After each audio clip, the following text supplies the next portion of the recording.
สบายดีเนาะพอกับบ่อไม้สายด่วนเนาะฝากกดไลค์กดแชร์กดติดตามบ่อไม้สายด่วนเด้ออยู่นี่น้องเป็ดท่าแตงเนาะท่าแตงว่าแวหลังปีใหม่เนาะหลังจากจบสิ้นภารกิจงานศาปนกิจของบ่อไม้สายด่วนเนาะกับสิกับสารวัตรกับตุ่มด้านแล้วเนาะก็เริ่มมาแวมิดใช่ไหมพี่น้องยังเสาเพิด ยังเสาเพิดมิดใช่ไหมเนาะเอาอยู่บรรยากาศนี่บอลนั่งเล่นนั่งกินพี่น้องโอ้หลายน้ำเสานะคนชิบหลายบันไดเนาะ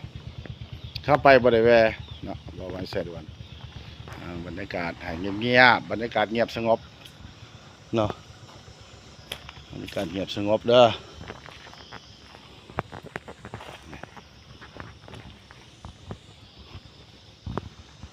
ข่าวสาวขายยังประทัดมาสัมอันนี้แหล่งท่องเที่ยวสะแตงฟาร์มเนาะเมืองสะแตงแขวงสะกองเนาะนี่เป็ดให้ขี่เด้อพี่น้องนี่ข้ออูเนาะนี่เป็ดให้ขี่พี่น้องเป็ดขี่เป็ดมันซุ่มเข้าไปไก่นี่ที่เบาจวดรถ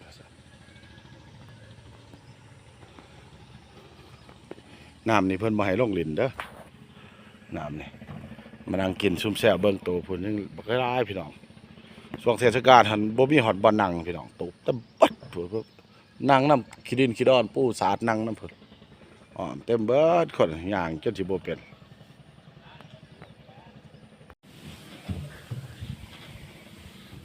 เอาสไลเดอร์หันลงมาแล้วไอ้พุดลูกบ่ไว้ใส่ดวนลงมาแล้ว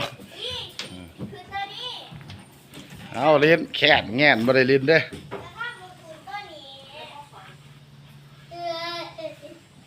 ตายไปอีกแล้วอ๋อตู้ตัวนั้นอีกบ่ตัวนั้นอีกแล้วตู้ตัวนั้นอีกแล้วโหนอนลงมาแบบเพกเลยนอนลงมาแบบเพกเลยไปใช่ละขึ้นขั้นได้บ้าน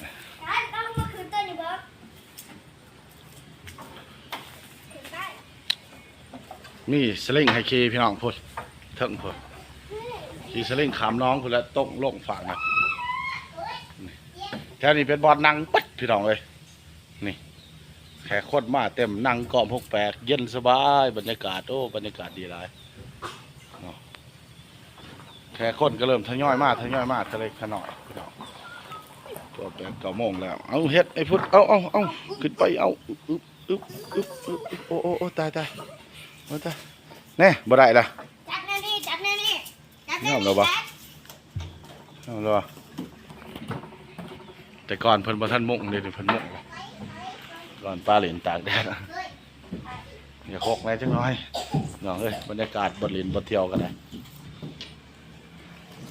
ชั่ว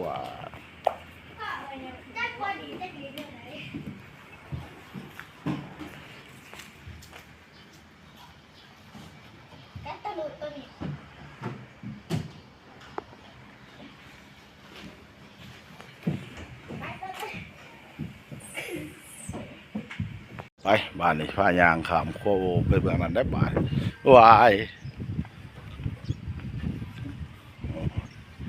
สมบักโคเนาะควายล็อกแบก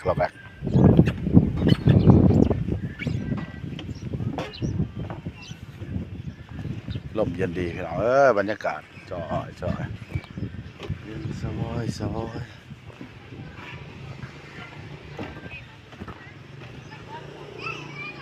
เล็กหน่อยหรือคนลอยน้ำบ่เป็นระวังตกน้ำนั่นเอง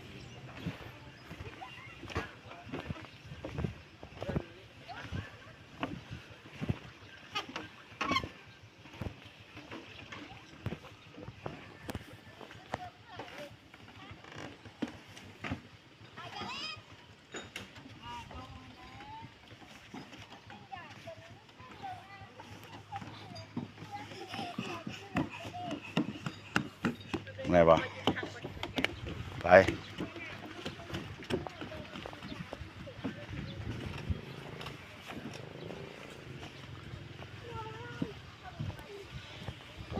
บ่นั่งเล่นสะดวกสบายมี Wi-Fi ให้ใส่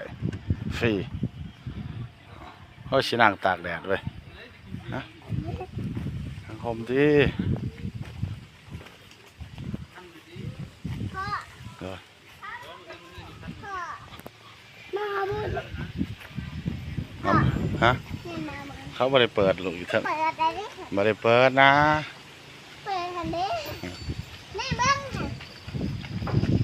ไม่ได้เปิดมีแต่เป็ด เปิดแล้วเปิดแล้วค่ะพ่อเปิดแล้ว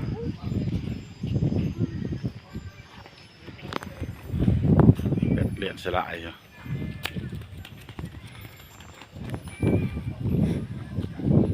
บรรยากาศดีพี่น้องเหมาะสมที่จะมานั่งเล่นชมวิวเนาะนั่งเย็นๆจิบเบียร์เย็น